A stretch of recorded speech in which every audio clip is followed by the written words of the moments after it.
Hello, BookTube. This is the Future History Project, Week 2.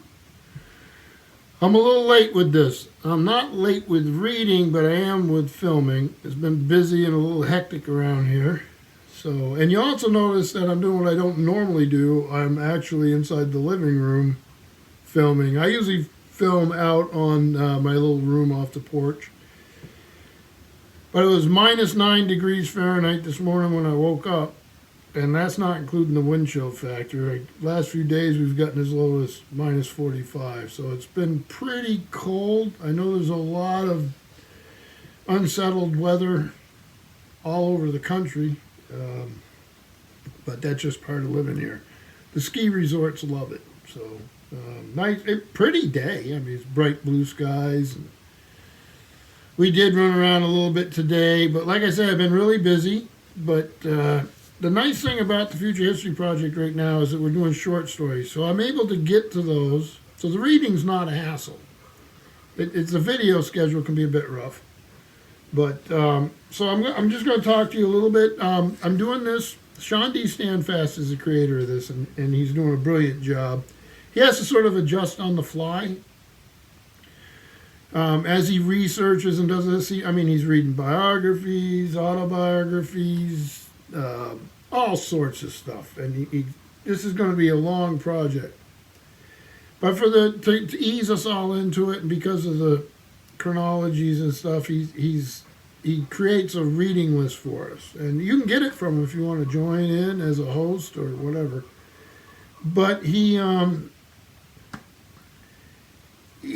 given us 4 or 5 short stories a week, and this is week 2, and there were some good ones.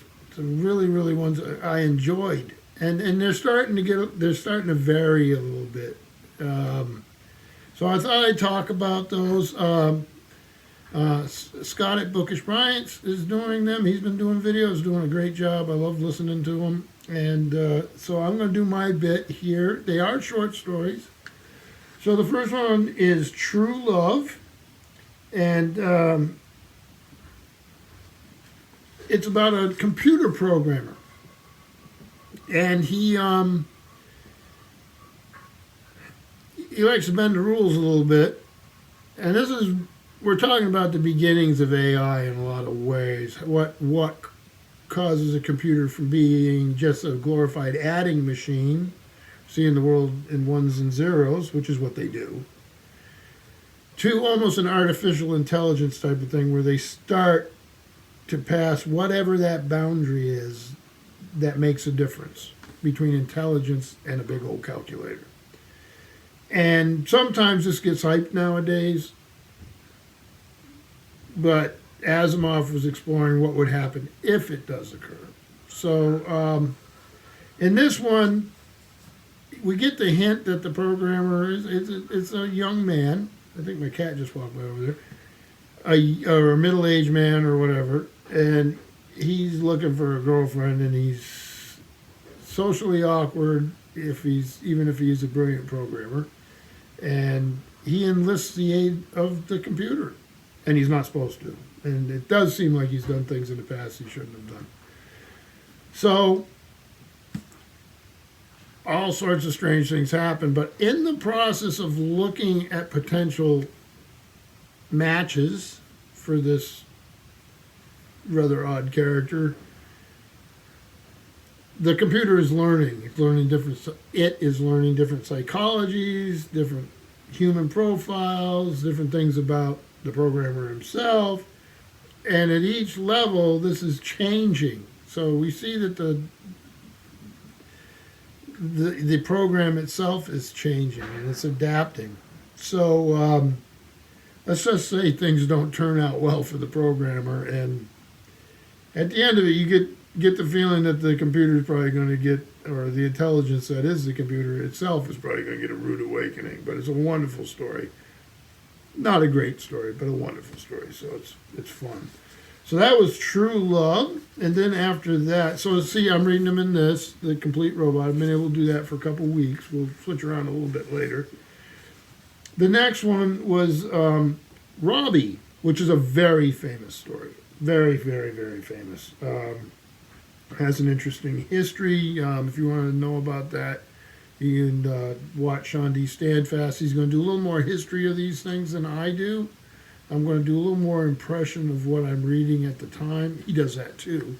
But Robbie there's a little girl, Gloria, and she has a humanoid, non-speaking, robotic companion. So she's a young girl, and Robbie's a robot, and she loves him. Sort of like in the boy's best friend,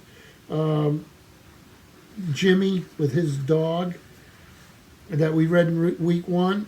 Robbie loves to hear Gloria's stories. He is very protective of her, and they have a wonderful relationship, which in this case makes the mom not so happy.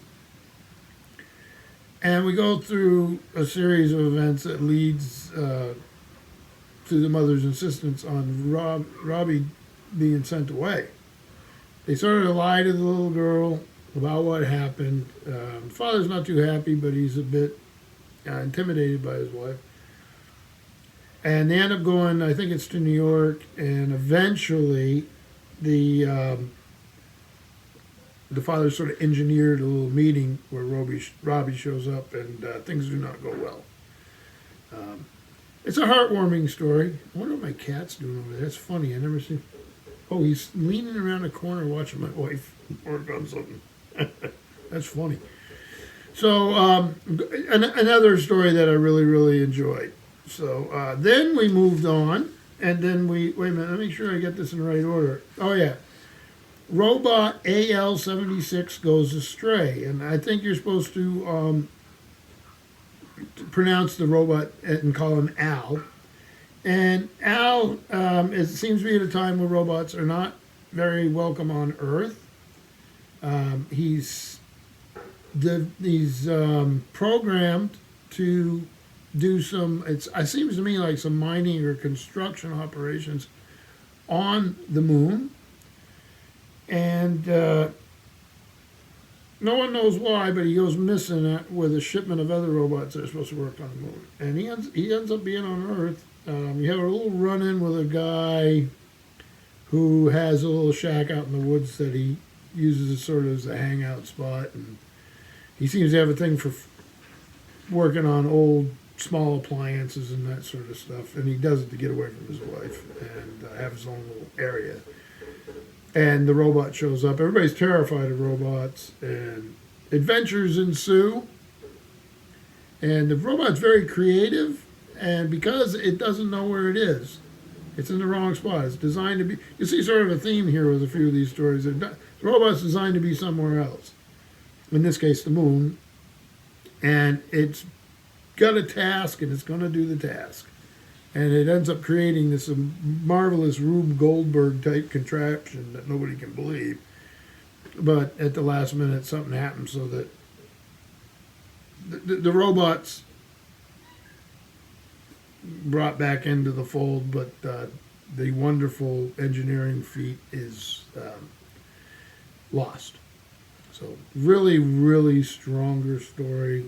Interesting characters, interesting setting, and really neat to watch how the robot is learning, right? We're talking about always these early days here. It seems that Asimov's always talking about AI creating itself almost, incidentally, because of its processes. So then the next one, Victory Unintentional. This is a little different. I really liked it. Sean was saying it's part of another story or a conclusion to another story.